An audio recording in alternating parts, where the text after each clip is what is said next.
Non, attends, c'est... Qu'ils soient sages ou turbulents, les enfants n'apprécient guère les tests nasopharyngés.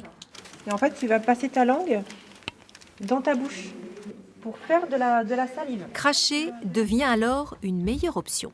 C'est un peu plus facile, ça fait moins mal, c'est sûr. Le test salivaire, c'est quand même plus agréable, entre guillemets, pour eux. Et puis voilà, que si c'est négatif, ils retourneront à l'école. La manipulation se fait en autonomie. Objectif, recueillir 1 millilitre de salive. C'était facile parce que tu attends, puis il y a la salive qui arrive, et puis tu craches. C'est bien, ça fait moins médical, on va dire. Tout le monde peut prendre rendez-vous. Les enfants, à partir de 6 ans, les résultats sont donnés en moins de 12 heures. La fiabilité est la même, en fait c'est la même technique, c'est une technique PCR, que ce soit par prélèvement nasopharyngé ou salivaire, donc il y a juste la technique de prélèvement qui change, mais l'analyse en elle-même reste une PCR, donc on a des résultats très fiables.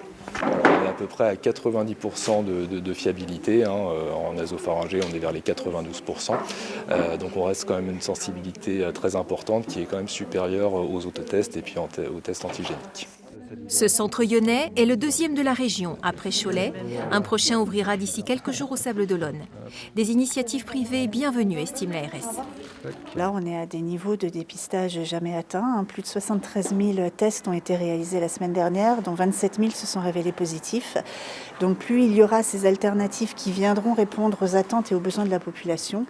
Et évidemment, l'ARS sera derrière pour soutenir cela. Je vous remercie. Au revoir. Une précision, il ne faut pas avoir bu, ni mangé, ni fumé depuis 30 minutes.